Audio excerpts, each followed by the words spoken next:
What can wash away my sin? Nothing but the blood of Jesus. What can make me whole again? Nothing but the blood of Jesus. Good day guys, Dr. Alig here, and behind this wonderful setup is my lovely wife, Nersha. And today, um, kung bakit ito yung kanta na naisip ko at ito yung kantang tinutugtog ko ngayon. Simple man siya pakinggan, pero napakalalim ng kanyang meaning.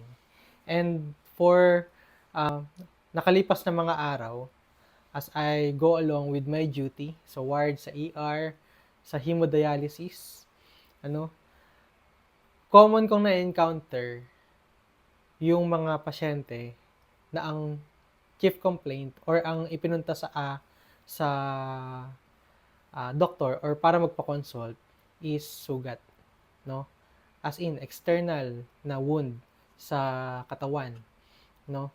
For the past few days din, hindi rin lingid sa kaalaman ng lahat na tayo ay dumanas ng bagyo, yung bagyong Christine, no? Na kung saan I think maraming nagkasugat, malamang. Ito nga yung previous kong nahawakang patient sa ER. He's riding motorcycle, a 37 years old male, riding his motorcycle along sa Commonwealth, and then suddenly nabangga siya ng isang rumaragasang motor din, no? So nag-sustain siya ng mga abrasions, gas-gas in layman's term, and yung ibang sugat niya malalim din. So nagpunta siya sa amin to have his check-up and also the management. So ano nga ba talaga dapat ang ginagawa kapag nagkasugat? No, first of all, kahit maliit man niya na sugat or malaki man niya na sugat, dapat malinis. No, kasi ang isa sa mga pine-prevent natin is yung pag-spread ng infection or pagkakaroon ng infection ng sugat. Ang tamang paglilinis ng sugat ay ang paggamit ng soap and water. No? Soap and water, again, soap and water lang. No? Hindi totoo yung nilalagyan ng antibiotic, binubudburan ng penicillin, hindi totoo yun. Walang effect yun. Hindi rin totoo yung nilalagyan ng kung ano-ano, bawang, sibuyas, kamatis, na parang kulang na lang gisahin yung sugat. Parang magka-close daw pagka nilagyan ng ganun or hindi mag-i-infect. Well, in fact, yung mga raw vegetables natin, may mga microorganisms din na present dyan na pwedeng mag-add up sa infection later on. So, in short, ang pinakamaganda lang gawin kapag nagkasugat, hugasan ng sabon at ng tubig. And ang pinaka-ideal na management talaga ng wound, external wound, malalim man or yung mga karaniwan na gas-gas abrasions, makita kayo ng healthcare professional.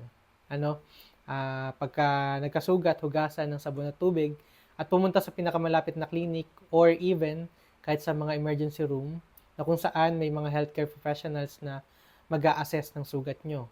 If kailangan tahiin, tatahiin, syempre. Pero kung kailangan lang na i-oppose lang or mag-heal ng pusa kahit without suturing, pwede rin naman. Hindi naman lahat ng sugat ay kailangan tahiin, no? Depende pa rin yun. So, ang makakaalam nun is yung, of course, kaming mga professional doctors and also nurses, yung mga iba pang mga healthcare professionals natin na nakakaalam na sa pagmamanage ng external wounds. Okay, so, yun, hugasan, tuyuin, at kung malakas ang pagdurugo, pwede nyo rin balutan ng tatamtamang higpit lang na kung saan titigil lang yung pagdurugo and makita kayo agad ng professional doctors. And yun, pinaka-basic pero maraming hindi nagagawa or maaaring nakakalimutan. Okay, so kapag nagkasugat, laging lilinisin ng sabon at tubig lamang. Wala nang ibang ilalagay. Kung mayroong betadine sa bahay, pwede rin. No, kung meron lang. Kung wala naman, yun nga, sabon, tubig, then punta na sa pinakamalapit na healthcare facilities. And, syempre, I'm Dr. Alig. Alam niyo naman kapag katatapusin natin ang every videos natin, hindi pwede mawala ang salita ng Panginoon.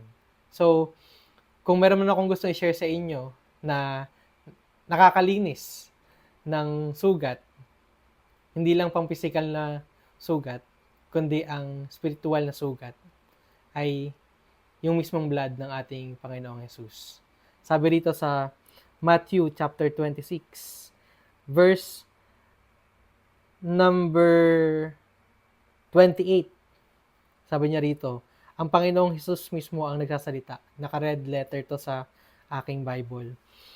For this is my blood of the New Testament, which is shed for many for the remission of sins. So by this time, ito yung tinatawag nating Passover, na kung saan ang mga disciples ay nag-gather together to have their supper na nakasama ang Panginoon, na kung saan pinakita doon ng Panginoon, sinabi niya mismo na yung blood niya ay matitikis para linisin ang ating kasalanan.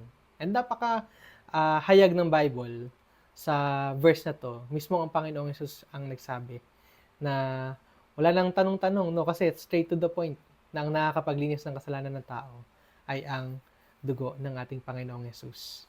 So, yun nga, kapag ikaw ay nananampalataya sa Panginoong Jesus, right there and there, maliligtas ka. Okay? So, kung meron man tayong sugat na natatamo sa ating mga physical na katawan, meron din tayong sugat na natatamo spiritual. And it can be only healed through our Lord Jesus Christ. God bless you guys. Bye-bye. Oh, precious is the flow that makes me white as snow. No other found I know, nothing but the blood of Jesus. Pasensya na, hindi ako masyado magaling mag-gitara, pero yun nga, truly, the blood of Jesus cleanses us. God bless you guys.